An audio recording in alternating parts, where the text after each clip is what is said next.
Yes dear students, हम एक topic को देख रहे हैं। जो टॉपिक हमारे पास रिलेटेड है एनालॉजी से। एनालॉजी क्या होता है? सबसे बड़ी प्रॉब्लम देखो यहाँ से आती है कि एनालॉजी क्या है।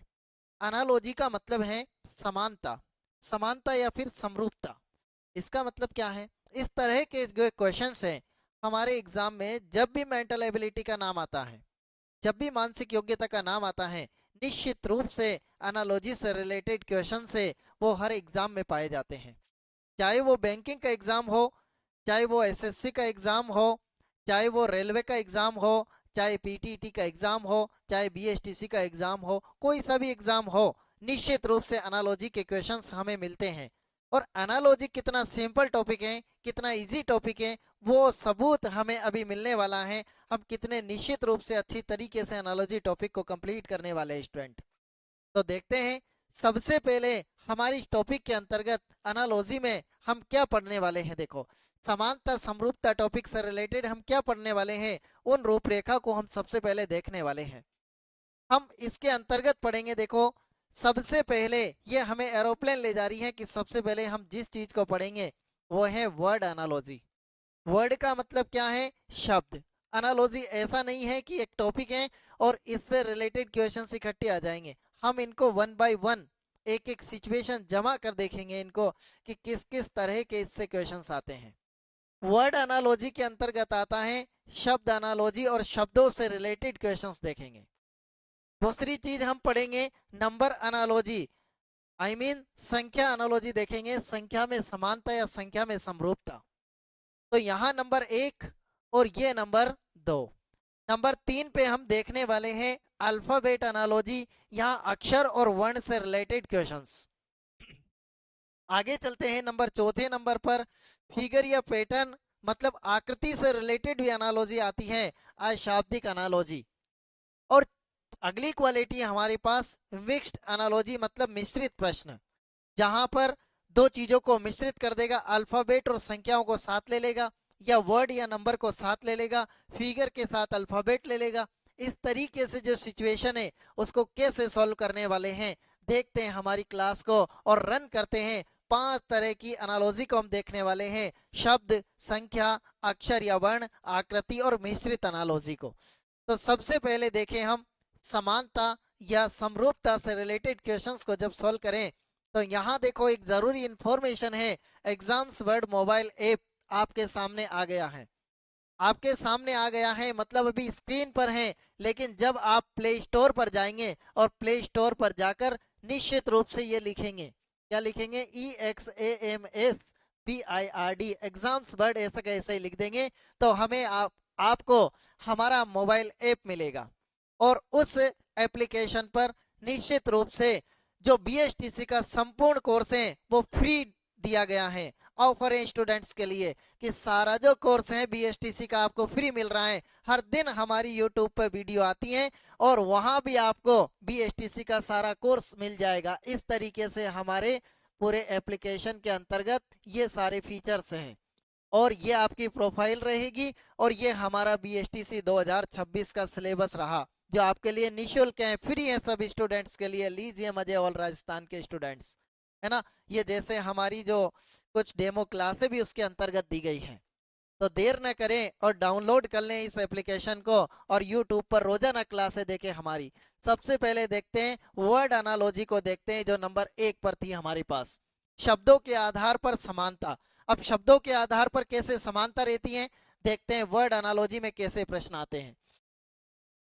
सचिन तेंदुलकर जिस प्रकार क्रिकेट से संबंधित है, जी हाँ, सचिन तेंदुलकर का संबंध है क्रिकेट से, उसी प्रकार सानिया मिर्जा किससे संबंधित है। अब सानिया मिर्जा एक प्लेयर है, खिलाड़ी है, तो इसका संबंध किस खेल से है? तो निश्चित रूप से हमें खेल और खिलाड़ियों को कंप्लीट करना है। जो फेमस खिलाड़ी हैं कि फेमस खिलाड़ी कौन किस खेल से रिलेटेड हैं, ये अगर कंप्लीट होगा तो एनालॉजी के क्वेश्चंस कंप्लीट होंगे। देखो, है ना। तो यहाँ देखें, टेनिस से रिलेटेड है, शिक्षा से रिलेटेड है, शतरंज से रिलेटेड है या बॉक्सिंग से रिलेटेड है। तो सानिया मिर्जा किसके लिए फेमस है? टेनिस के लिए। और यहाँ करेक्ट ऑप्शन कौन सा है आपका? ए वाला करेक्ट ऑप्शन है। सानिया मिर्जा किससे रिलेटेड है? टेनिस से रिलेटेड। आगे चलते हैं और नेक्स्ट क्वेश्चन है हमारे पास। देखो अगला प्रश्न, किसी गाय के लिए बछड़ा है। जी हाँ, गाय के बच्चे को क्या कह रहे हैं हम, बछड़ा। वैसे ही बकरी के बच्चे को क्या कहेंगे, तो बकरी के बच्चे को क्या पिल्ला कहेंगे, ना बाबा ना। पिल्ला किसको कहते हैं, कुत्ते के बच्चे को बोलते हैं पिल्ला। छोना किसको बोलते हैं, मेमना किसको बोलते हैं, और बछड़ा किसको बोलते हैं। तो बछड़ा तो गाय का बच्चा आ ही गया, है ना। गाय का बच्चा क्या है, बछड़ा है। लेकिन देखो छोना और मेमला मेमना, यहाँ कंफ्यूजन हो रहा है। छोना नहीं है, क्या है कि वैसे ही बकरी के बच्चे को भी क्या बोलेंगे साहब, मेमना। और करेक्ट ऑप्शन है हमारे पास सी वाला। अब आया है एक प्रॉब्लम है छोना। तो छोना किसको बोलते हैं, हम आपको सिचुएशन करेक्ट कराएं। आपके दिल और दिमाग में यही चल रहा होगा कि सर ने छोना का मतलब नहीं बताया। देखो छोना होता है हरिण का बच्चा। हरिण जानते हैं ना, डियर, हिरण। तो हिरण के बच्चे को क्या बोलते हैं, छोना बोलते हैं। ये ऑप्शंस भी आपको निश्चित रूप से याद रखना है। आगे चलते हैं और नेक्स्ट क्वेश्चन किस तरह का हमारे पास, जहाज जैसे कप्तान से रिलेटेड है। जी हाँ, जहाज में मुखिया कौन है, कप्तान है। वैसे ही अखबार किससे संबंधित है, तो अखबार का देखो पढ़ने वाला पाठक, मुद्रक छापने वाला होता है, और प्रकाशक प्रकाशित करने वाला होता है। अखबार का मुखिया कौन है साहब, संपादक है ना। आप भी कॉपी पेन लेके बैठ जाइए और सही ऑप्शन को लिखिए, और फिर सही ऑप्शन कौन सा राइट है उसको लिखिए, और साथ में फिर जब हमारे द्वारा आंसर बताया जा रहा है तो आप लास्ट में काउंटिंग करें कि हमारे कितने राइट हुए, है ना। तो यहाँ जब हम देखें जहाज के लिए कप्तान है, वैसे ही अखबार के लिए संपादक है। अखबार का मुखिया संपादक है, अखबार को चलाने वाला संपादक है। जबकि पाठक तो हम है, पढ़ने वाले, मुद्रक छापने वाला है, और प्रकाशक प्रकाशित करने वाला है। ठीक है, नेक्स्ट क्वेश्चन देखो कैसा प्रश्न है, नंबर 4। जिस प्रकार मैराथन दौड़ से रिलेटेड है, मैराथन काई की होगी साहब, दौड़ के लिए मैराथन होगी। उसी प्रकार शीत निष्क्रियता किससे संबंधित है। अब ये कंफ्यूजन वर्ड है, शीत निष्क्रियता क्या होता है। शीत का मतलब तो सर सर्दी होता है, और निष्क्रियता मतलब क्या होता है, सर्दी में निष्क्रिय हो गए मतलब ठंडे पड़ गए। तो क्या यहाँ पर ठंड से जाड़ा से मतलब है क्या, ये ज्यादातर स्टूडेंट शीत को देखकर क्या लगा देंगे, जाड़ा लगा देंगे। जाड़ा, जाड़ा का मतलब है भयंकर सर्दी पड़ना। बर्दाश्त, बर्दाश्त करना किसी चीज को। सपना देखना, अरे वाह, सपना देखना। और निद्रा से संबंधित कौन सा सही ऑप्शन है, तो शीत निष्क्रियता क्या है स्टूडेंट, यही इंपॉर्टेंट वर्ड है, शीत निष्क्रियता। शीत निष्क्रियता का मतलब समझ में आया और क्वेश्चन का आंसर आया, वरना जाड़े में जाएंगे, जाड़े में, है ना, कहाँ जाएंगे, जाड़े में। देखो शीत निष्क्रियता, है ना, हिब्रेशन, ये क्या है, वह निष्क्रिय अवस्था है जिससे भालू, चमगादड़ जैसे कुछ जीव जाड़े मतलब सर्दी के मौसम में ऊर्जा बचाने के लिए लंबे समय तक भूमि के नीचे गुफाओं में निष्क्रिय होकर जाते हैं, और इस दौरान उनका शारीरिक तापमान कम हो जाता है, धड़कन धीमी हो जाती है, और चयापचय बहुत क्षीण या रुक जाते हैं। क्या समझ में आया। शीत निष्क्रियता किससे संबंधित है, शीत निष्क्रियता किससे संबंधित है, लंबे समय तक भूमि के नीचे निष्क्रिय होकर कौन जा रहे हैं, ये जानवर जा रहे हैं। और जाड़े यानी सर्दी के मौसम में, तो ये सर्दी के मौसम में, है ना, ऐसा थोड़ी है कि ये किससे रिलेटेड, जाड़े से रिलेटेड है। शीत मैराथन दौड़ से रिलेटेड है। ऐसे शीत निष्क्रियता, ये सारे जानवर कहाँ जाते हैं, सोने के लिए जाते हैं, निष्क्रिय होकर क्या करते हैं, सो जाते हैं। और सोने को ही क्या बोल रहे हैं, निद्रा, नींद को ही शीत निष्क्रियता बोल रहे हैं। तो ये निद्रा से रिलेटेड है, याद रखना स्टूडेंट, बहुत महत्वपूर्ण क्वेश्चन है, इंपॉर्टेंट क्वेश्चन है, एग्जाम में आ जाएगा। तो बहुत विद्यार्थियों से आगे जाने वाले हैं आप, है ना। तो शीत निष्क्रियता किससे संबंधित है, जाड़े और सर्दी से नहीं, किससे संबंधित है, नींद से संबंधित है, नींद से। आगे चलते हैं और नेक्स्ट क्वेश्चन है नंबर 5। देखो जिस प्रकार क्रिया का संबंध प्रतिक्रिया से, अपोजिट है ना, क्रिया का क्या हो रहा है, अगर कोई क्रिया होगी तो उस पर प्रतिक्रिया देंगे, है ना। जैसे मैं पढ़ा रहा हूं तो आपकी प्रतिक्रिया क्या रहेगी, आप अपने क्वेश्चंस जो आपको याद है उसका आंसर दें, है ना। तो क्रिया का संबंध प्रतिक्रिया से है, उसी प्रकार उकसाने का संबंध किससे है। अगर किसी को उकसाया जा रहा है बार बार, तो उसका उकसाने का संबंध किससे है? तो आप अगर क्रिया करोगे तो आपको प्रतिक्रिया मिलेगी। ऐसे अगर किसी को उकसाओगे तो उकसाने के बाद क्या आपका वह स्वागत करेगा? आओ वेलकम करता हूं आपका। क्या वह प्रतिपुष्टि देगा? प्रतिपुष्टि का मतलब रहता है फीडबैक। और फीडबैक क्या होता है स्टूडेंट? फीडबैक होता है किसी से जैसे शाबाश कहना फीडबैक है, किसी को नाराजगी भरे शब्द व्यक्त करना फीडबैक है। फीडबैक का मतलब पॉजिटिव या नेगेटिवली किसी को कोई बात कहना। जैसे कोई क्वेश्चन पूछा और क्वेश्चन पूछने के बाद आपने क्वेश्चन का सही जवाब दे दिया, सर कहते हैं वाह शाबाश, ये क्या हुआ आपका फीडबैक मिला आपको, इससे आपको पॉजिटिव एनर्जी मिलेगी और आप आगे बढ़ेंगे, है ना। तो ये फीडबैक है। दूरदृष्टि मतलब दूर दूर तक अपनी सोच को पहले ही जाहिर कर लेना, पहले से ही आगे की प्लानिंग बना लेना, ये दूरदृष्टि है। तो उकसाने का क्या करोगे आप? अनुक्रिया करेंगे। उकसाने के बाद क्या होगी? अनुक्रिया होगी। कोई आपको उकसाएगा बार बार, ओ बावड़े हो रही हो, बावड़े हो रही हो, बावड़े हो रही हो, तो आप क्या अनुक्रिया करोगे? या तो वहां से निकल जाओगे या एक लपड़ा खींचोगे, है ना। कुछ ना कुछ तो अनुक्रिया होगी साहब। तो उकसाने के बाद अनुक्रिया होगी, जैसे क्रिया की प्रतिक्रिया वैसे ही उकसाने की अनुक्रिया हो रही है स्टूडेंट। नेक्स्ट क्वेश्चन है हमारे पास नंबर 6।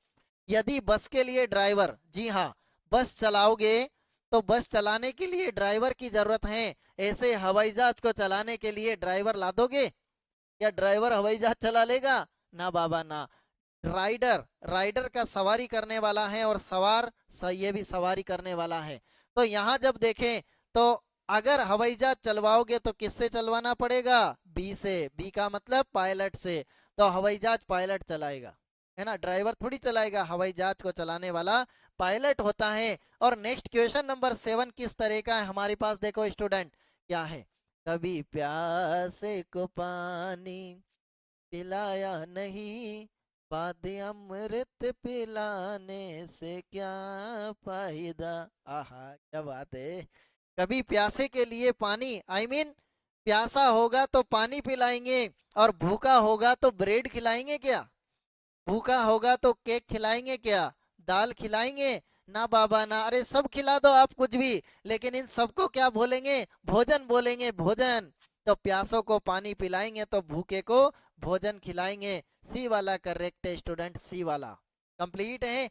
आगे चलते हैं और नेक्स्ट क्वेश्चन किस तरह का बन रहा है, अगला प्रश्न कैसा है, देखो नंबर 8 है। यदि पक्षी के लिए घोंसला है, जी हाँ, जहां पक्षी है, और पक्षी कहाँ रहेगा? घोंसले में। ये इसका घर है। पक्षी का रहने का घर क्या है? घोंसला। ऐसे ही शेर का रहने का घर क्या है? तो हम जैसे ही पहले देखें तो हम बाघ को तो हटा देंगे कि शेर बाघ में तो नहीं रहेगा, शेर रिवाड़ा में नहीं रहेगा, चलो छोड़ो। शेर कहाँ रहेगा? तो शेर के रहने का स्थान ज्यादातर स्टूडेंट खट से क्या लगा देंगे? सर बी राइट है, लेकिन बी गलत है। क्यों गलत है? शेर का रहने का स्थान जंगल है ना। तो यहाँ जंगल क्यों गलत कर रहे हो आप? जंगल गलत इसलिए कर रहे हैं देखो, कि जंगल में तो घोंस पक्षी भी रहते हैं, जंगल में पक्षी भी रहते हैं, पूरा जंगल है उसमें पक्षी भी रह रहे हैं, लेकिन इन्होंने एक अलग से निवास स्थान बनाया जिसका नाम है घोंसला। ऐसे ही जंगल है, और जंगल में एक अलग से रहने वाला स्थान रहता है, गुफा। गुफा रहती है ना अलग से छोटी सी, जो मांद बना होता है, वही मांद किसके लिए है? शेर के लिए। तो यहाँ करेक्ट है सी वाला, न कि बी वाला, है ना। तो शेर का रहने का स्थान जंगल नहीं है, शेर का रहने का स्थान है मांद। आ जाएं तो कई स्टूडेंट से आप आगे निकलने वाले हो, डोंट वरी बी हैप्पी, है ना। क्या है? मांद है, मांद एक छोटी सी गुफा है जिसमें कौन रहेगा? शेर रहेगा। आगे देखो नंबर 9 है। यदि विद्यार्थी के लिए अध्यापक है, जी हाँ, विद्यार्थी को पढ़ाएगा कौन? अध्यापक। तो बीमार को पढ़ाएगा कौन? बीमार का इलाज कौन करेगा? दवाई करेगी, नर्स करेगी, डॉक्टर है, अस्पताल है। तो देखो यहाँ विद्यार्थी को पढ़ाने वाला आई मीन विद्यार्थी को पढ़ाने वाला अध्यापक है ना, विद्यार्थी का शिक्षक है, अध्यापक है। वैसे ही बीमार का इलाज करने वाला कोई जीवन वाला ही होना चाहिए, निर्जीव तो नहीं होगा। तो यहाँ दवाई और अस्पताल तो खत्म हो गया, तो बीमार के लिए डॉक्टर या नर्स आएगा। यहाँ देखें अध्यापक लिखा रहा, अध्यापिका नहीं लिखा रहा। अध्यापिका होता तो नर्स आता। आपके दिमाग में आ रहा होगा कि दोनों राइट है, नर्स भी तो इलाज करती हैं, लेकिन यहाँ अध्यापक हैं, ऐसे ही क्या आएगा, यहाँ भी डॉक्टर आएगा। ऐसा नहीं कि आप नर्स लिख दो, अध्यापिका आती तो फिर नर्स आ जाती। कंप्लीट है ना।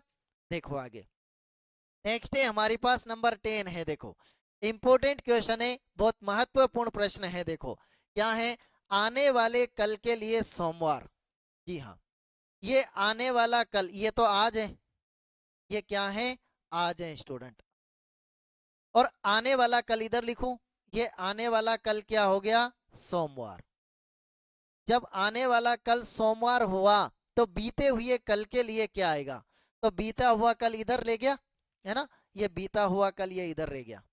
तो इसके लिए क्या आंसर राइट होने वाला है, तो सोमवार है तो इससे एक पीछे आ गया, तो आज क्या हो गया, रविवार। और फिर एक पीछे आए तो फिर कल क्या था, मतलब शनिवार। और यही आपका करेक्ट ऑप्शन, करेक्ट आंसर है सी वाला। है कोई प्रॉब्लम यहाँ तक, किसी को कोई दिक्कत, प्रॉब्लम, टेंशन, तकलीफ, तकल्लुफ, परेशानी नहीं है ना। आगे चलते हैं और नेक्स्ट क्वेश्चन देखो नंबर 11 है। यदि कोयले के लिए काला तो बर्फ के लिए क्या होगा। जी हाँ, कोयले का गुण ही काला है, तो बर्फ का गुण क्या है, पीला होगा क्या बर्फ, कोहरा होगा, पानी होगा, बर्फ कैसा होगा, कलर बता रहा है, कलर रंग। तो कोयले का रंग काला है तो बर्फ का रंग कैसा रहेगा, सफेद। कैसा, सफेद। आगे चलें और नेक्स्ट क्वेश्चन किस तरह का है, देखो नंबर 12। और 12 वाला क्वेश्चन कैसे कंप्लीट करेंगे देखते हैं। अगर आपको इंटरेस्ट आ रहा है, आपको लग रहा है कि निश्चित रूप से हमारी ये प्रश्न एग्जाम में काम आने वाले हैं, एग्जाम के लिए महत्वपूर्ण है, तो निश्चित रूप से आप किसी बात को मत छिपाइए।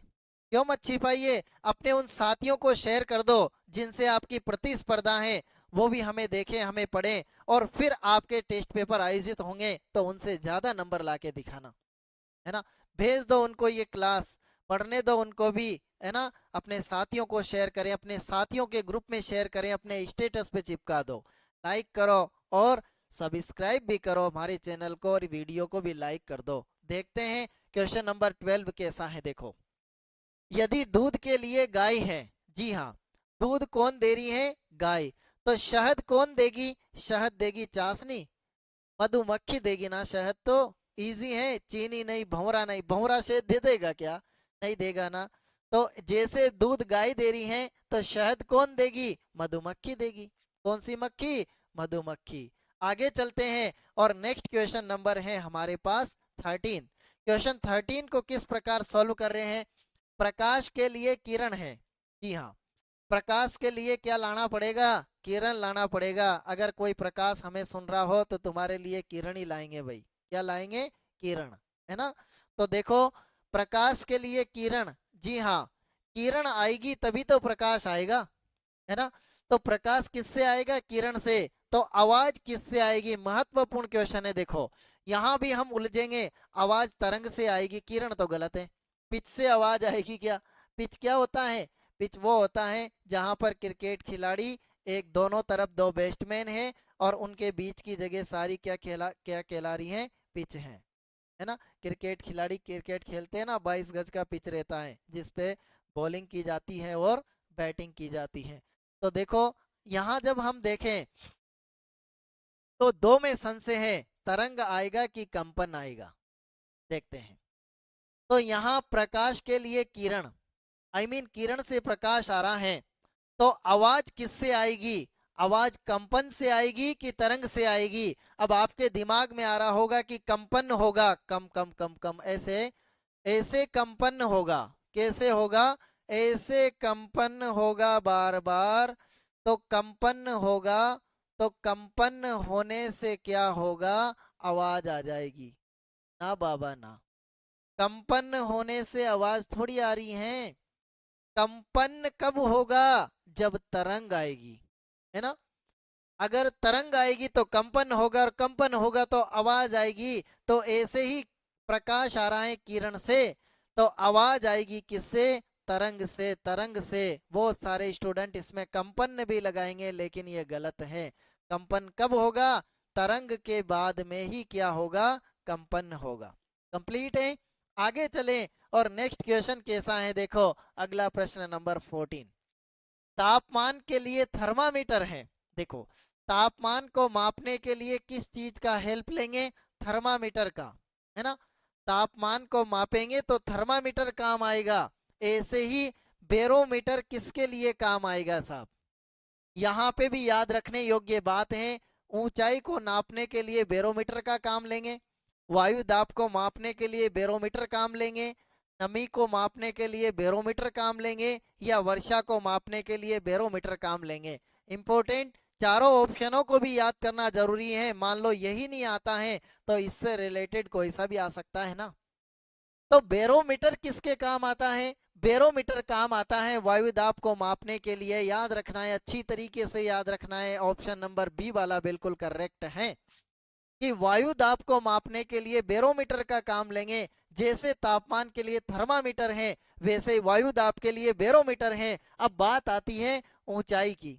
तो ऊंचाई को नापने के लिए यहाँ लिखा रहा है देखो, ऊंचाई के लिए किस चीज की जरूरत है? अल्टीमीटर की। याद कर लेना, रट लेना, काम आएगा बचपन से 55 तक। इंपॉर्टेंट क्वेश्चन है। ऊंचाई के लिए अल्टीमीटर की जरूरत पड़ेगी, और नमी और आर्द्रता मापना हो तो हाइग्रोमीटर लाएंगे। देखो, वायु दाब इसके लिए आ गया। नमी या आर्द्रता मापना हो तो हाइग्रोमीटर लाएंगे। और वर्षा मापने के लिए रेन गेज की जरूरत पड़ेगी। किसकी? रेन गेज की। रेन का मतलब ही बरसात होता है कि rain rain go away come again another day, little little little little want to play want to play. अरे क्या है? तो देखो, वर्षा को मापने के लिए रेन गेज चाहिए, नमी आर्द्रता के लिए हाइग्रोमीटर चाहिए, और ऊंचाई के लिए अल्टीमीटर चाहिए। लिख लें, कॉपी में याद आएगा, है ना, जब एग्जाम में आएगा। तो आगे देखें, नेक्स्ट क्वेश्चन कैसा है, नंबर 15। गाय के लिए बछड़ा। जी हाँ, गाय के बच्चे को क्या बोल रहे हैं? बछड़ा बोल रहे हैं। उसी प्रकार भेड़ के बच्चे को क्या बोलेंगे? जी हाँ, भेड़ के बच्चे को बच्चा बोल दोगे। बच्चा तो रहता है कि किसी व्यक्ति का जो बच्चा है उसको बोलते हैं बच्चा। तो बछेरा कहेंगे क्या? मेमना कहेंगे क्या? भेड़िया कहेंगे क्या? तो देखो, जिस प्रकार गाय के बच्चे को बछड़ा बोल रहे हैं, तो भेड़ के बच्चे को क्या बोलेंगे? यहां से कनेक्शन करो, मेमना। भेड़ के बच्चे को याद रखना है कि भेड़ के बच्चे को क्या बोलते हैं? मेमना। कंप्लीट है ना? याद रखना है, इंपॉर्टेंट क्वेश्चन है। गाय के बच्चे को बछड़ा, तो भेड़ के बच्चे को मेमना बोल रहे हैं। लेकिन भेड़िया भेड़ के बच्चे को थोड़ी बोलेंगे, है ना। ये तो भेड़ का लाडा है भेड़िया। तो भेड़िया कौन है? भेड़ का लाडा। हाँ, अब एक सिचुएशन, इसका आंसर तो आ गया, लेकिन एक बात उलझ रही है। बछेरा क्या है स्टूडेंट? बछेरा, है ना। तो याद रखना है, बछेरा क्या होता है? बछेरा होता है घोड़े का बच्चा। ये भी याद रखना इंपॉर्टेंट है। देखो, बछेरा क्या होता है? बछेरा होता है घोड़े का बच्चा। यहाँ आप गलत भी कर सकते हो कि बछड़ा है और यहाँ बछेरा है। आप बछेरा को बछड़ा सोच लोगे तो गाय का बच्चा कर दोगे, यहाँ गलत कर दोगे, है ना। तो बछेरा होता है घोड़े का बच्चा। कंप्लीट है ना? आगे चलते हैं और नेक्स्ट क्वेश्चन है देखो, अगला प्रश्न नंबर 16। यदि पक्षी के लिए घोंसला होगा, पक्षी कहाँ रहेगा? घोंसले में। तो मनुष्य कहाँ रहेगा? मनुष्य कहाँ रहेगा? दफ्तर में, कार्यशाला में, घर में, अतिथि निवास में। तो यहाँ पर रेजिडेंस बताया जा रहा है। रेजिडेंस का मतलब क्या बताया जा रहा है? निवास स्थान, जहां आप रहते हैं। तो निवास स्थान बताया जा रहा है, तो क्या आंसर राइट रहेगा? पक्षी का रहने का स्थान घोंसला है, तो मनुष्य का निवास स्थल है कौन सा? घर। कौन सा है? घर। ये तो, और तो दफ्तर, कार्यशाला, अतिथि निवास, ये तो एक्स्ट्रा हाउसेज है जहां हम वर्क करते हैं, कार्य करते हैं, है ना। दफ्तर में जाओगे, कार्यशाला में जाओगे, अतिथि निवास है मेहमानों के लिए। तो मुख्य हमारी रहने की जगह क्या है? घर। जैसे पक्षी के लिए घोंसला है। आगे चलें और नेक्स्ट क्वेश्चन नंबर 17 क्या है? मोम के लिए मोमबत्ती। जी हाँ, मोम से मोमबत्ती बना दी। अब यूं मत सोचना है कि मोम में केवल बत्ती लगा दी तो मोमबत्ती बन गई। ऐसे तेल में बत्ती लगा देंगे तो तेल बत्ती बन जाएगा, और आप आंसर ढूंढो कि तेल बत्ती कहाँ है ना। केवल इसने बत्ती तो लगाई कि हम भी तेल में बत्ती लगा दें तो तेल बत्ती हो जाएगा। अरे तेल बत्ती आंसर थोड़ी होगा ना। आगे चलते हैं, देखते हैं मोम से क्या बन रहा है, मोमबत्ती बन रही है। तो तेल किसके काम आएगा? क्या तेल को बल्ब में डालोगे, दिए में डालोगे, रोशनदान में, बत्ती में डालोगे और यहाँ पे बत्ती लगा दोगे तो तेल का बत्ती हो गया? नहीं नहीं ना बाबा ना। तो जैसे मोम से मोमबत्ती बन रही है, ऐसे ही तेल किसके काम आ रहा है? दिए के काम आ रहा है, दिए के काम आ रहा है ना।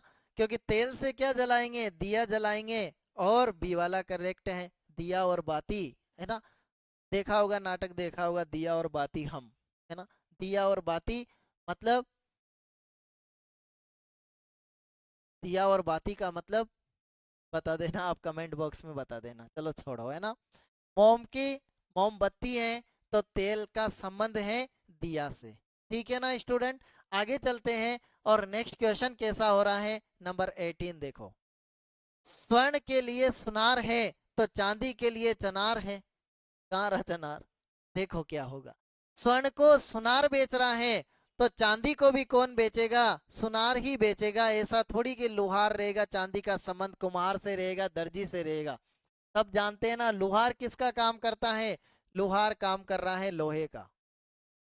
ठीक है। सुनार चांदी और सोने का काम कर रहा है, कुम्हार कर रहा है मिट्टी का काम, है ना। मिट्टी का, मिट्टी के बर्तन बनाना हो, मिट्टी का घड़ा बनाना हो, कुम्हार के पास जाइए।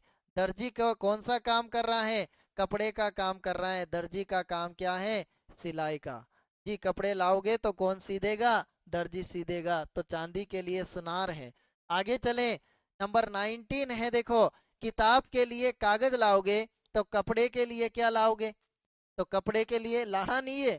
किताब किससे बन रही है? कागज से बन रही है। तो कपड़ा काई से बन रहा है? कपड़ा रेशम का भी होता है, कपड़ा सूत का भी होता है, मलमल का भी होता है, लाइलॉन का भी कपड़ा, है ना। लाइलॉन का भी आता है ना कपड़ा, आ जाता है। बनवा लो, आजकल तो फैशन चल रही है, फैशन के दौर में गारंटी की इच्छा ना करें। तो यहाँ देखें, करेक्ट ऑप्शन, सुपर ऑप्शन ढूंढना है, वैसे सबसे बन जाएगा, है ना। मलमल का भी कपड़ा बना लेंगे, रेशम का भी बना लेंगे, लेकिन सार्वजनिक तौर पर जो फेमस है, तो कपड़े के लिए क्या आएगा? करेक्ट ऑप्शन और करेक्ट आंसर बी वाला क्या है? सूत, है ना। क्योंकि ज्यादातर कपड़े कैसे? सूती कपड़े हैं। तो किताब के लिए कागज, किताब के लिए कागज है, तो कपड़े के लिए किसकी जरूरत पड़ेगी? सूत की जरूरत पड़ेगी। नेक्स्ट क्वेश्चन नंबर 20 है देखो स्टूडेंट, कैसा क्वेश्चन है। मेज और कुर्सी उसी तरह संबंधित है, मेज और कुर्सी का आपस में जोड़ा है। कुर्सी लाओगे तो मेज चाहिए और मेज लाओगे तो कुर्सी चाहिए। उसी प्रकार कोट का संबंध है, तो कोट के साथ कमीज पहनोगे, कोट के साथ पजामा पहनोगे, कोट के साथ अचकन पहनोगे। अचकन क्या प्रॉब्लम है? कोट के साथ पैंट पहनेंगे। तो वही संबंध देखो कोट और पैंट का है। तो देखो क्या संबंध है, देखो मेज और कुर्सी दोनों का ऐसे संबंध है जैसे कि कोट और पैंट का है, जोड़ा लिया गया है। अचकन क्या होती है स्टूडेंट? अचकन होता है घुटनों तक लंबा कोट, चाहे वो शेरवानी हो, चाहे वो किसी तरह का कपड़ा हो, लेकिन घुटनों तक लंबा कोई कोट है तो उसको क्या बोलते हैं? अचकन बोलते हैं, अचकन। Next question. अगला प्रश्न है देखो 21। मोम संबंधित है ग्रीस से। जी हाँ, मोम का संबंध ग्रीस से है। मोम और ग्रीस, कि मोम के बाद ग्रीस बना लें, उसी प्रकार संबंध है जैसे दूध से क्या बनाओगे? दूध से घी तो बना ही नहीं सकते हैं डायरेक्ट, पे नहीं, प्रोटीन नहीं। दूध से क्या बनाओगे? दही बनाओगे, दही। कंप्लीट है ना। देखो, जैसे मोम से ग्रीस बनाया, वैसे ही दूध से क्या बनेगा? दही बनेगा। याद रखना, इंपॉर्टेंट क्वेश्चन है। 22 देखो, किसान के अनाज, मतलब किसान अनाज देगा, किसान अनाज को पैदा करेगा, तो कवि पैदा करेगा किसको? कविता को। कवि भाषण थोड़ी देगा, जंगल थोड़ी देगा, पुस्तक थोड़ी देगा। किसान जैसे अनाज को पैदा कर रहा है, कवि वैसे ही किसको पैदा करता है? कविता को पैदा करता है। कवि कविता को लाता है जैसे किसान अनाज को ला रहा है। नेक्स्ट क्वेश्चन है 23। हवा के लिए पंखा। जी हाँ, हवा खाना है तो पंखा लाना है, और रोशनी लाना है तो रोशनी के लिए क्या लाएंगे? जी, रोशनी के लिए, तो रोशनी के लिए क्या लाएंगे? अब यहाँ पर रोशनी दिए से भी होती है, रोशनी सूरज से भी होती है, रोशनी लालटेन से भी होती है, और रोशनी बल्ब से भी होती है। जी हाँ, चांदनी चांद से होती है, सितारों से नहीं, और रोशनी बल्ब से होती है, दिए सूर्य और लालटेन से नहीं। क्या होता है, देखते हैं हम। हवा के लिए पंखा है, तो हवा खाएंगे तो पंखा लाएंगे, और जब पंखा लाएंगे तो पंखा कैसे चलाएंगे, बिजली से चलाएंगे। तो ऐसे ही रोशनी बिजली के, यहाँ बिजली से रिलेटेड मामला है, बिजली से रिलेटेड, बिजली का मतलब लाइट, लाइट बिजली से रिलेटेड मामला है। तो रोशनी के लिए दिया नहीं चाहिए क्योंकि वो बिजली से नहीं है, सूरज नहीं चाहिए, लालटेन नहीं चाहिए, रोशनी के लिए क्या करेक्ट है, बल्ब। बल्ब से रोशनी होगी क्योंकि बिजली से ही पंखा चल रहा है, और बिजली से ही बल्ब चलेगा, लालटेन नहीं चलेगा। कंप्लीट है। आगे चलते हैं और नेक्स्ट क्वेश्चन है, देखो 24।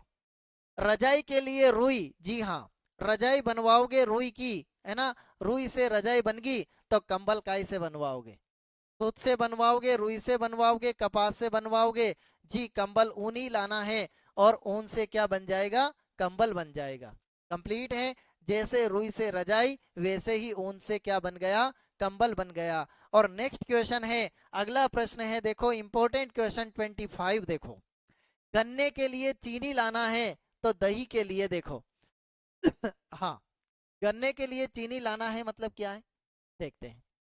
गन्ना किससे बन रहा है, चीनी से, चीनी से बन रहा है गन्ना, कंफ्यूज ना हो, डोंट वरी।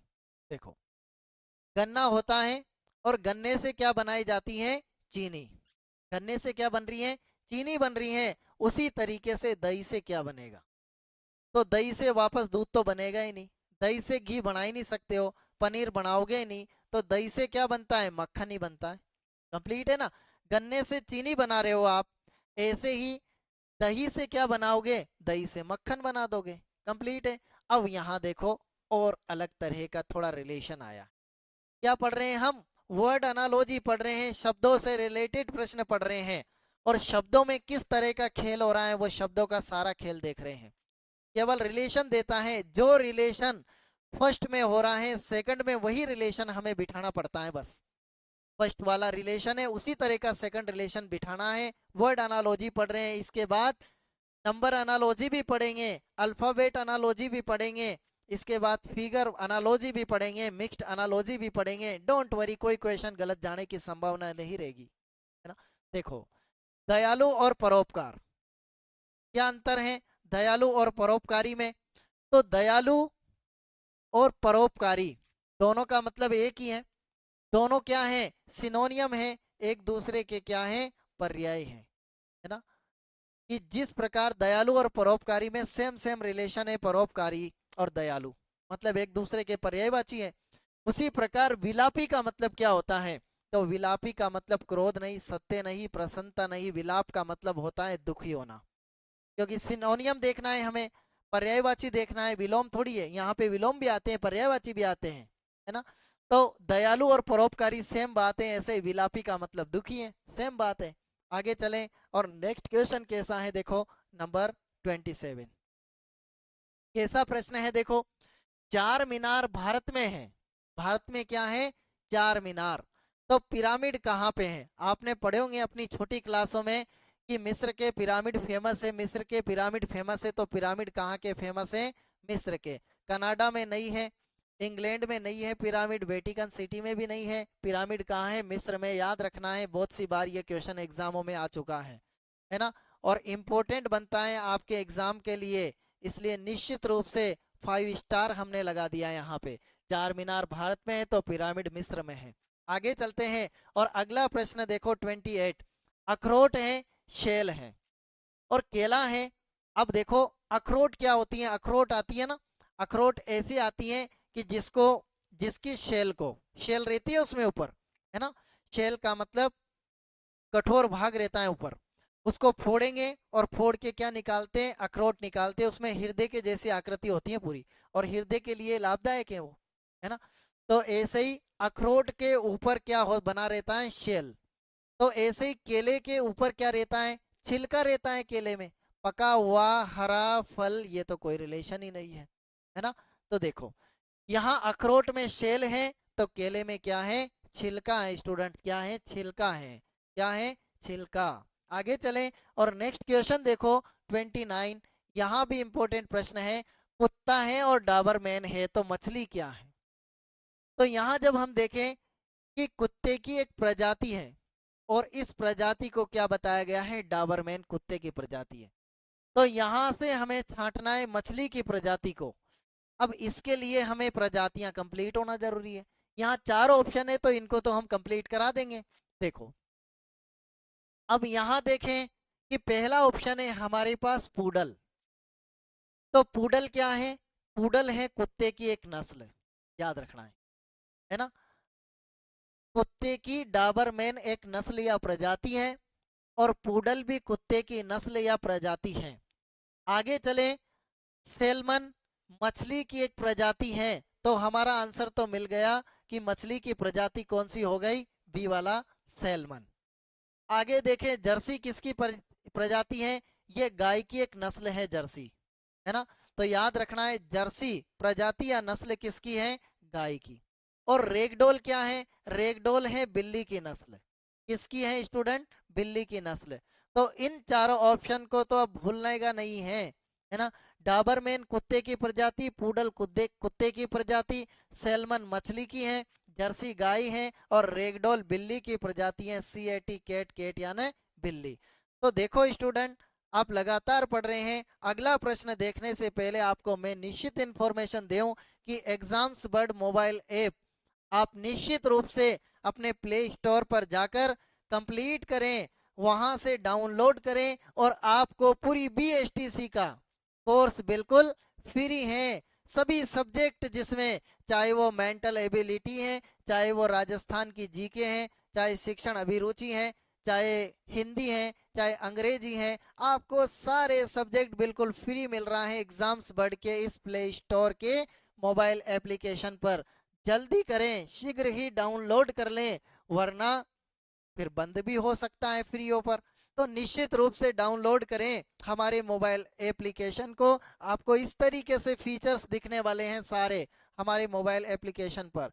वैसे यूट्यूब पर हमारी रेगुलर क्लासें तो आ रही हैं, है ना, रेगुलर आपको कोई ना कोई सी क्लास मिलेगी।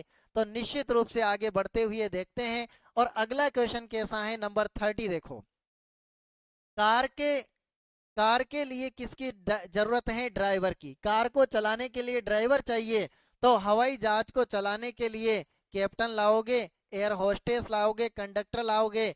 जी हाँ, हवाई जहाज के लिए क्या चाहिए, पायलट चाहिए। जी हवाई जहाज को पायलट ही चलाएगा। कैप्टन क्या होता है, एयर होस्टेस क्या होता है, कैप्टन क्या होता है, कंडक्टर आप जानते हैं, कंडक्टर गाड़ी पे चलने वाला जो पैसे लेता है हमारे से। एयर होस्टेस ये सबसे बड़ी प्रॉब्लम है, तो इसको हमने यहाँ सॉल्व करा रखा है। देखो क्या होता है एयर होस्टेस, देखो एयर होस्टेस ये फ्लाइट अटेंडेंट होता है। फ्लाइट अटेंडेंट क्या होता है या एयर होस्टेस क्या है, यात्रियों की सुरक्षा और आराम सुनिश्चित करती है ये, कौन, एयर होस्टेस। और केबिन क्रू की एक महत्वपूर्ण सदस्य के रूप में काम करती हैं। ये कंपलसरी होती है एयर होस्टेस, जो यात्रियों की सुरक्षा और आराम के लिए जिम्मेदार होती हैं। और साथ में एक महत्वपूर्ण सदस्य होती है जो केबिन की एक महत्वपूर्ण सदस्य है केबिन क्रू की, कौन, एयर होस्टेस। कंप्लीट है। आगे चलते हैं और नेक्स्ट क्वेश्चन किस तरह का आ रहा है, देखो अगला प्रश्न और इंपॉर्टेंट प्रश्न देखो। बंदूक में गोली है, जी हाँ बंदूक है और उसमें गोली रखी हुई है, गोली को चलाएंगे। ऐसे ही टॉर्च में क्या रखा हुआ है, टॉर्च में क्या चीज है, आग है टॉर्च में, अंधकार है, मोमबत्ती रखोगे टॉर्च में, नहीं, टॉर्च में क्या रहेगी, बैटरी। जैसे बंदूक में गोली है वैसे ही टॉर्च में क्या रखी है, बैटरी रखी है। आगे चलते हैं क्वेश्चन नंबर 32 देखो। वानर का काम है बड़बड़ाने का, वानर की आवाज बड़बड़ाने की है, तो ऊंट क्या करेगा, ऊंट की कैसी, ऊंट घुरघुर करेगा क्या, तुच्छ करेगा, मिमियाहट करेगा, कराहना, क्या करेगा ऊंट, ऊंट की आवाज बताना है। तो वानर तो बड़बड़ाता है, तो देखो ऊंट क्या करेगा, ऊंट की आवाज है घुरघुर करने की। ऊंट क्या करेगा? घुर घुर घुर घुर घुर घुर घुर घुर, ऊंट घुरघुर करेगा। देखो, तो घुरघुर किसकी है? ये ऊंट के द्वारा निकाली जाने वाली विशिष्ट ध्वनि है, जिसे गुटर गुटर भी कहते हैं। ऊंट क्या करता है? घुरघुर करता है, जिसे गुटर गुटर भी कहते हैं। गुटर गुटर कौन? कबूतर भी करते हैं। तुच्छ क्या है? तुच्छ क्या होता है स्टूडेंट? तुच्छ है एक विशेषण है तुच्छ, तो जिसका मतलब है मामूली या महत्वहीन। अपन कहते हैं ना कि तुच्छ है, मतलब जिसका इंपोर्टेंस नहीं है, जो मामूली चीज है ना। और मिमियाहट, मिमियाहट है ये बकरी या भेड़ की आवाज। मिमियाना, ये किसकी आवाज है? बकरी की या भेड़ की, याद रखना है। और कराहना क्या है? कराहना का मतलब होता है दर्द या तकलीफ की जो आवाज होती है ना, अपन चिल्लाते हैं अरे मारियो, अरे मारियो, ए मारियो, अरे मारियो, ये कराहना है ना। जोर जोर से दर्द में चिल्लाते हैं ना, इंजेक्शन लगेगा जब भी, ओए मर गयो रे मर गयो, है ना। तो ये तकलीफ में आवाज आने वाली कराहना आवाज है ना।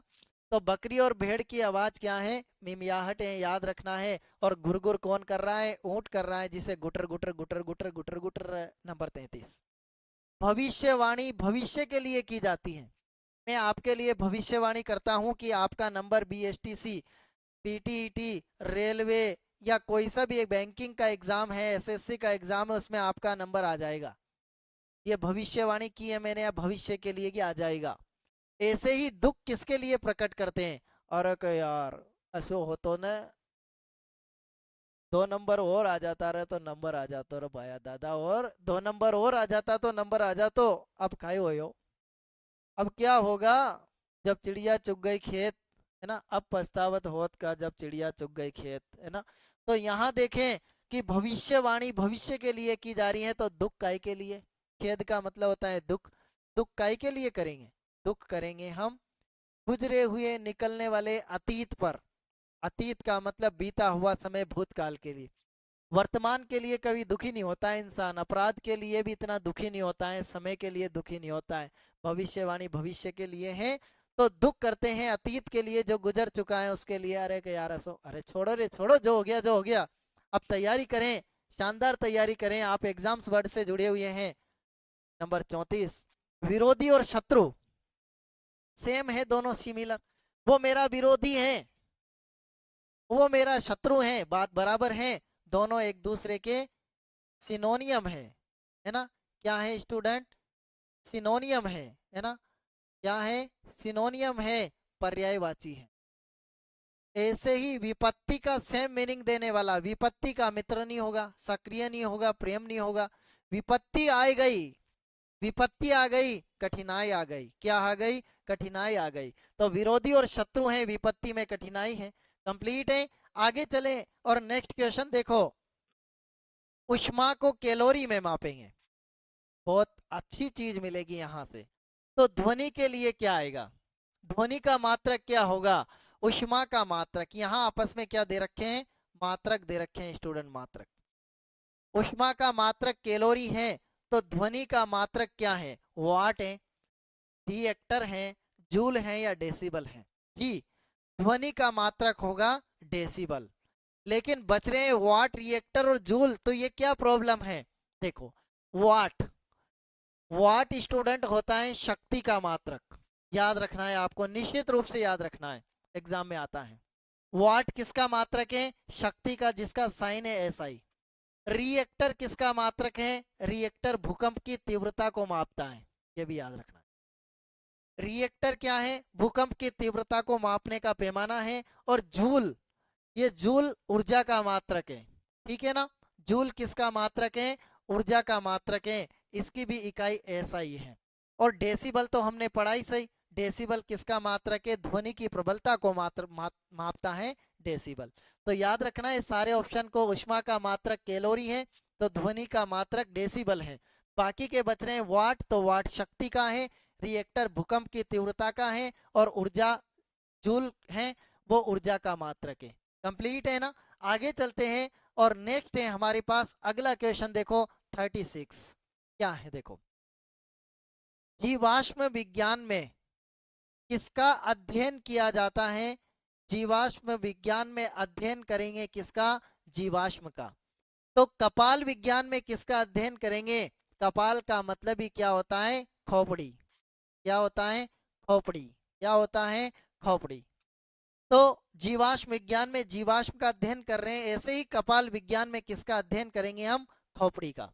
लेकिन तीन चीजें हमारे पास, इन तीनों चीजों का डिस्क्रिप्शन भी देखें। ऐसा थोड़ी है कि मैं क्वेश्चन बता के आंसर बता दूंगा और खत्म काम, टाटा और बाय बाय हो गया। नहीं बाबा नहीं, चारों ऑप्शन को खेल बताऊंगा, तभी तो आपको आने वाले समय में ऑप्शन से भी क्वेश्चन बन गया तो कैसे कंप्लीट करोगे ना। आप कहोगे उस तरह का क्वेश्चन आया था लेकिन मैंने ऑप्शनों पे चर्चा ही नहीं करी, तो वो क्वेश्चन किस काम का है ना। आप पढ़ रहे हैं तो कुछ समझने के लिए, कुछ सीखने के लिए पढ़ रहे हैं, और हमारी मेहनत भी जाए नहीं जाए, ताकि आप आने वाले समय में कहो कि हमने एग्जाम्स बढ़ के उन क्लासों को देखा था, आज हमारा नंबर आ गया है। अन्य अन्य जो स्टूडेंट्स हैं उनको भी एडवाइस दोगे, अन्य स्टूडेंट्स को भी आप सुझाव दोगे। तो निश्चित रूप से अच्छी मेहनत करें, अच्छी तैयारी करें, और हमें आशा है कि जो जो स्टूडेंट्स हमें देख रहे हैं, हमारे साथ जुड़े हैं, वो काफी मेहनती स्टूडेंट है देखो। और हमसे वही जुड़ेगा वास्तव में जिसको मेहनत करना होगा, है ना। वैसे तो मार्केट में बहुत है ना, जो हमें टाइम पास करना है वो तो मार्केट में बहुत है, लेकिन मेहनत करने वाले निश्चित रूप से हमसे जुड़े। हम आपकी मेहनत को कारगर बनाएंगे, हम आपकी मेहनत को सफल बनाएंगे। आपसे वादा करते हैं, आपसे प्रॉमिस करते हैं, डोंट वरी। देखो, तो जीवाश्म विज्ञान जीवाश्म से रिलेटेड है, कपाल विज्ञान खोपड़ी से है, लेकिन देखो यहाँ अग्नाशय क्या बताता है? यह अग्नाशय तो एक ग्रंथि है जो पाचन एंजाइम को हार्मोन बनाती है, और इसका अध्ययन कहलाता है एंडोक्रिनोलॉजी। याद रखना है, क्या है इसका अध्ययन, क्या कहला रहा है? एंडोक्रिनोलॉजी और गेस्ट्रो एंट्रोलॉजी, है ना। यहाँ थायराइड क्या है? थायराइड ऑप्शन आया है, ये गर्दन में एक एंड्रोक्राइन ग्रंथि है, गर्दन में है थायराइड एंड्रोक्राइन ग्रंथि जो हार्मोन बनाती है हमारे, और इसका अध्ययन कहलाता है एंडोक्रिनोलॉजी। कंप्लीट। और फेफड़े क्या काम करते हैं? लंग्स, ये काम करते हैं, श्वसन प्रणाली के प्राथमिक अंग हैं, इनका अध्ययन पल्मोनोलॉजी कहला रहा है। कंप्लीट है। तो यहाँ तीनों ऑप्शन थे, इनके बारे में चर्चा की, लेकिन याद रखना है कपाल विज्ञान किससे रिलेटेड है? खोपड़ी से। आगे चलते हैं, क्वेश्चन नंबर 37। नोटिलस क्या है? मछली है। तो नोटिलस मछली की प्रजाति है, तो चेती पक्षी किससे रिलेटेड है? तो चेती पक्षी प्रजाति है किसकी? बतख की, स्टूडेंट, है ना। तो ये देखो, चेती पक्षी किसकी प्रजाति है? बतख की, याद रखना है आपको। तो नोटिलस प्रजाति है, ये प्रजातियां दे रखी है, नोटिलस प्रजाति है मछली की, चेती पक्षी प्रजाति है बतख की। पोशाक कौन बनाएगा? पोशाक बनाता है दर्जी। तो बढ़ई क्या बनाता है? बढ़ई क्या बनाएगा? लकड़ी बनाएगा, फर्नीचर बनाएगा, चमड़ा बनाएगा, कपड़ा बनाएगा, लकड़ी थोड़ी बनाता है। लकड़ी तो बनी बनाई पेड़ में से ले आओ आप। बढ़ई क्या बनाएगा? फर्नीचर बनाता है। कंप्लीट है। जबकि चमड़ा बनाने का काम, कपड़ा बनाने का काम सब अलग अलग कर रहे हैं। आगे चलते हैं, 39 देखो, चमड़े की फुटबॉल है, तो लोहे का क्या है? लोहे का काला है। यहाँ पे चमड़े से बनी हुई वस्तु बता रहा है, ऐसे लोहे से बनी हुई वस्तु बताना है, धातु है, सोना है, लोहे से क्या बन गई? कुल्हाड़ी बन गई। जैसे चमड़े से फुटबॉल बनी, वैसे ही लोहे से कुल्हाड़ी बन गई। आगे क्वेश्चन नंबर 14। जनवरी के बाद मार्च दे रखा है, तो सोमवार के बाद क्या आएगा? देखो, जनवरी के बाद ये फरवरी को खा गया, और क्या दे दिया इसने? मार्च दे दिया, एक का गैप करके। ऐसे सोमवार के बाद क्या होगा? सोमवार के बाद हम भी क्या खाएंगे? मंगल खाएंगे, और क्या लेके आएंगे? बुध लेके आएंगे। तो सोमवार के लिए करेक्ट आंसर क्या बनेगा? बुधवार बनेगा। और कंप्लीट ऑप्शन कौन सा है? सी वाला है यहाँ तक कोई दिक्कत, प्रॉब्लम, टेंशन, तकलीफ, तकल्लुफ, परेशानी? आगे चलते हैं, और नेक्स्ट क्वेश्चन देखो, क्वेश्चन नंबर 41। बस हमारी क्लास के कुछ और क्वेश्चंस बच रहे हैं वर्ड एनालॉजी के। इसके बाद नेक्स्ट एनालॉजी हम देखेंगे, वो हमारी अगली वीडियो में देखेंगे। लेकिन यहाँ पे कुछ क्वेश्चंस और बच रहे हैं, आप धैर्य बना के रखें, कुछ क्वेश्चंस और कंप्लीट कराने वाले हैं हम, जिसके बाद हमारी क्लास एक्सपायर हो जाएगी। अगली क्लास में इसका सेकंड भाग भी हम निश्चित रूप से लेके आएंगे। देखो, रेडियो बिजली है ना। तो रेडियो किससे चला रहे हो आप? बिजली से। तो स्कूटर काई से चलाओगे? बैटरी से चलाओगे? पानी से? पानी से तो नहीं आएगा। स्कूटर को पेट्रोल से भी चलाते हैं, लेकिन रेडियो के लिए बिजली है, तो बिजली का संबंध पेट्रोल से तो होगा ही नहीं, ये तो तरल पदार्थ है। और पहिया से तो चलेगी, लेकिन यहाँ कोई ऐसी इकाई बताइए, रेडियो के लिए बिजली, वैसे स्कूटर के लिए क्या आएगी, बैटरी आएगी। क्या आएगी, बैटरी। सेम रिलेशन देखना है, रेडियो के लिए जैसे बिजली है, स्कूटर के लिए वही बैटरी है। आगे चलते हैं, नंबर 42, वजन किलोग्राम में मापेंगे। वजन के लिए किलोग्राम है, तो तरल पदार्थ के लिए क्या होता है स्टूडेंट, लीटर होता है। याद है आपको, तरल पदार्थ के लिए गैस, दूरी या लोहा तो है नहीं भाई। वजन का किलोग्राम में मापेंगे तो तरल पदार्थ को लीटर में, भाई 1 लीटर, 2 लीटर, 5 लीटर, 10 लीटर, है ना। अगला है, व्यायाम से स्थूलता आ रही है, स्फूर्ति आ रही है, तो जल से क्या आ रहा है, जल किससे रिलेटेड है, जल पेय से रिलेटेड है, सरोवर से रिलेटेड है, विशुद्धता से रिलेटेड है, या प्यास से रिलेटेड है। तो व्यायाम से स्थूलता, तो जल से क्या बुझेगी, प्यास बुझेगी, है ना। ये डी वाला पेय से रिलेटेड नहीं है ना, ये गलत हो जाएगा पेय से। आगे चलते हैं, और नेक्स्ट है नंबर 44, सत्यवादिता मिथ्यावादिता। देखो, सत्य और मिथ्या एक दूसरे के अपोजिट हो रहे हैं, और एक दूसरे के क्या है, विलोम है। तो सत्यवादिता का मिथ्यावादिता मतलब झूठवादिता। यहाँ निष्ठा का क्या होगा, निष्ठा रखना मतलब वफादार होना, कर्मिष्ठ होना।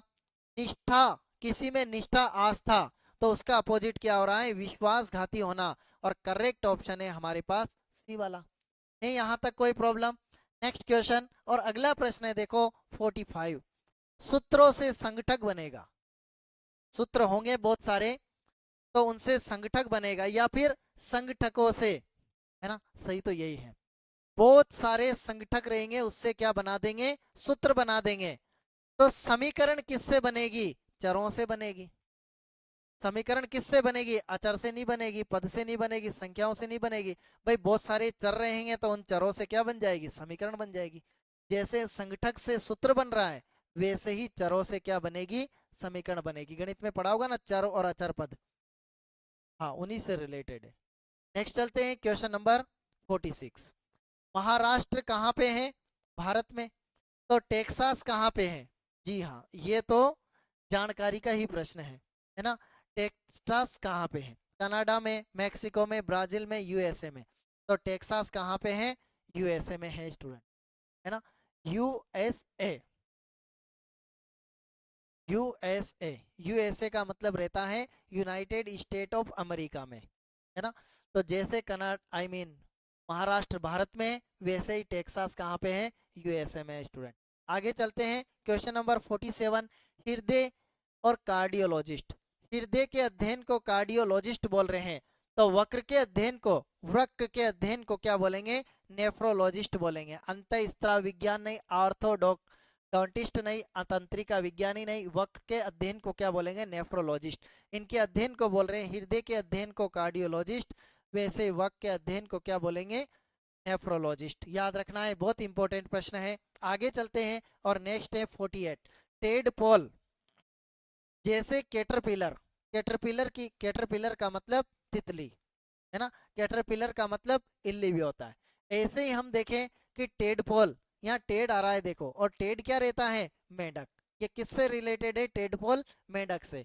जैसे कैटरपिलर इल्ली है ना, या तितली है, तो यहाँ पे ऐसे ही टेडपोल किससे रिलेटेड है, मेंढक से, कौवे, हंस और मछली से नहीं। आगे चलते हैं, क्वेश्चन नंबर 49, रोगी को फाउलर बेड पे आप सुलाएंगे। किस पे सुला रहे हैं, फाउलर बेड पे, आरामदायक बेड पे। वैसे ही बच्चे के लिए आरामदायक बेड क्या रहेगा, झूला रहेगा, डबल बेड रहेगा, आराम रहेगा, पालना रहेगा, पालना। जिस प्रकार रोगी के आरामदायक बेड रहता है, फाउलर बेड, है ना, वैसे ही बच्चे के लिए इस फाउलर बेड की तरह क्या है, पालना है, पालना। आगे चलते हैं, नंबर 50, धोबी क्या काम कर रहा है, कपड़े धोने का काम कर रहा है। तो अध्यापक किसको धोएगा, अध्यापक विद्यार्थियों को धोने का काम करेगा क्या। धोबी का काम कपड़े धोने का है, तो अध्यापक का काम क्या है, अध्यापक का काम है पढ़ाने का। कौन सा करेक्ट ऑप्शन है, ए वाला। अनुशासन का काम अध्यापक का काम विद्यार्थी है क्या, स्कूल है क्या। धोबी कपड़े धोता है, तो अध्यापक पढ़ाता है। नंबर 51, सावधानी हटी और दुर्घटना घटी, है ना। ऐसे ही सफाई हटी और क्या हुआ, आलस्य आया। सफाई हटी और क्या होगा? स्वच्छता घटी, रोग घटा, दवाई घटी। कौन सा करेक्ट हो रहा है? बताइए ना, आप बताइए। मैं क्या बताऊं, सारे आपको भी तो बताना है कुछ। देखो, सावधानी हटते ही क्या हो जाती है? दुर्घटना। ऐसे ही सफाई हटते ही क्या फैल जाता है? रोग फैल जाता है। करेक्ट ऑप्शन क्या है? क्या है? रोग है। जैसे सावधानी हटते ही दुर्घटना फैल गई, वैसे ही सफाई हटते ही क्या फैल गया? रोग। स्वच्छता थोड़ी फैलेगी, रोग। आगे चलते हैं 52। अध्यापन। अध्यापन का मतलब होता है पढ़ाना। याद रखना है आपके, ये वर्ड बहुत काम आने वाला है। अध्यापन। अध्यापन का मतलब होता है पढ़ाना। क्या होता है? पढ़ाना। और अधिगम, है ना? अधिगम। अधिगम का मतलब होता है लर्निंग। लर्निंग। लर्निंग का मतलब सीखना। कंप्लीट है ना?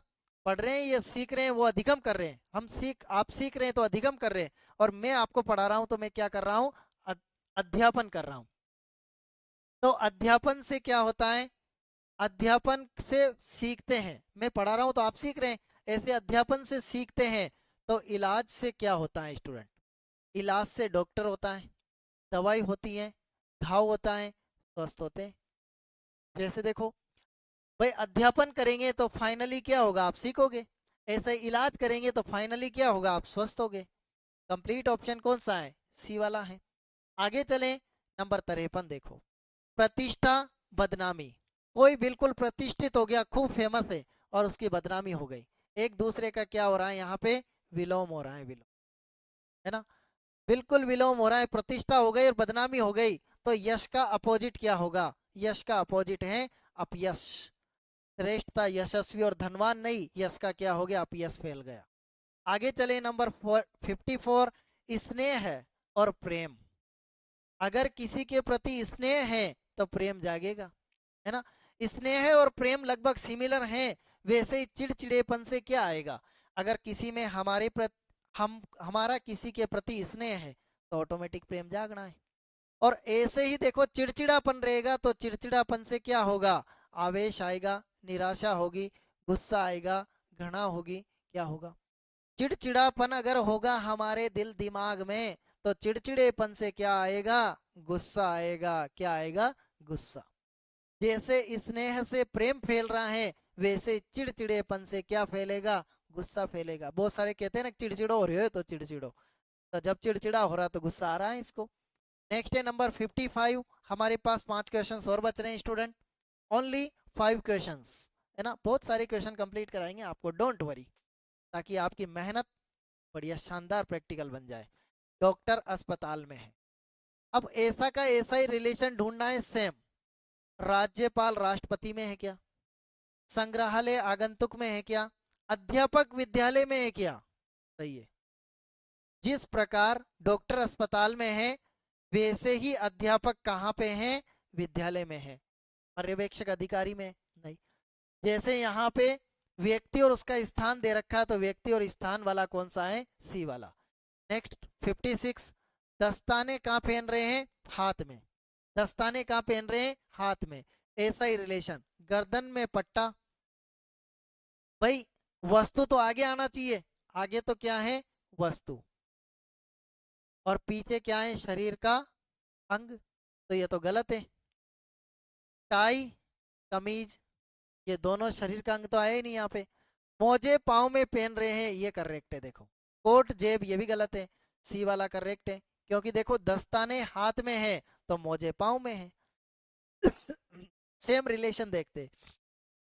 57 देखो। जिल्द लगाना। जिल्द किस पे लगाई? किताब पे, है ना? किताब पे क्या लगा दी? जिल्द लगा दी। ऐसे ही अपराधी गिरोह है, प्रदर्शनकारी अजायब घर, कील हथौड़ा और फ्रेम चित्र, कौन सा रिलेटेड होगा?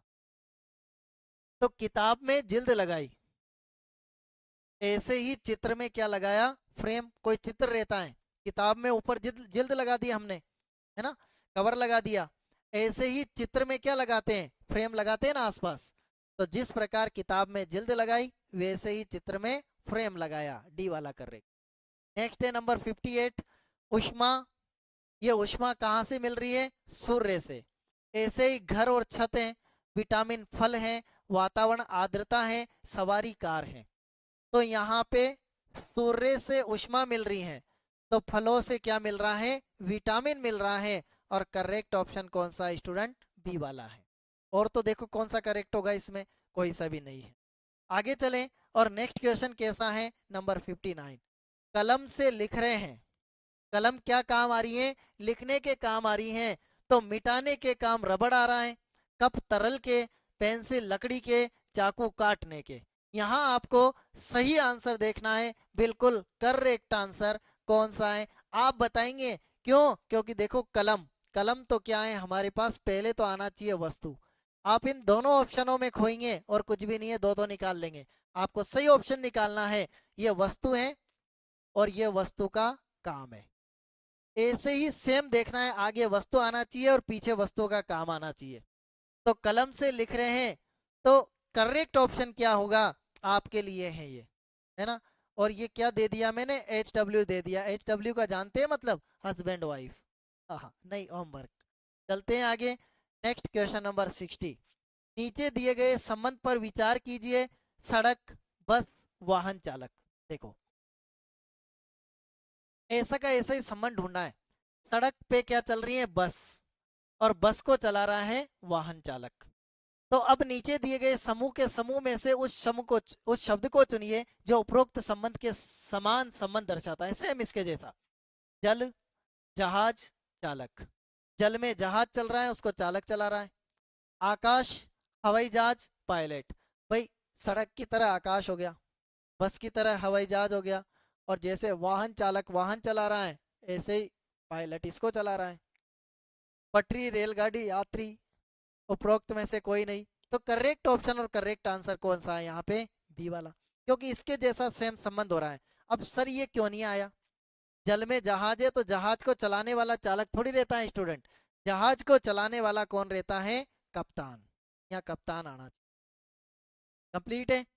ऐसे ही देखो पटरी, पटरी पे रेलगाड़ी चल रही है, और रेलगाड़ी को चलाने वाला कौन होता है?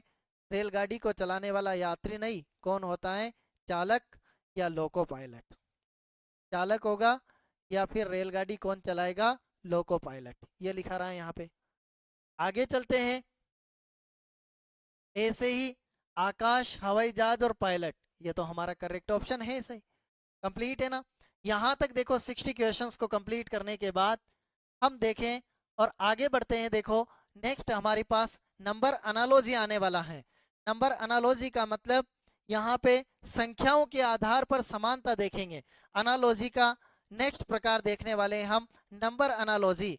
निश्चित रूप से इसको हम कंप्लीट करने वाले हैं, बट आप हमारे साथ बने रहें, रेगुलर हमारी वीडियोस को देखें, हमारी वीडियो को लाइक करें और हमारे चैनल को सब्सक्राइब करें स्टूडेंट।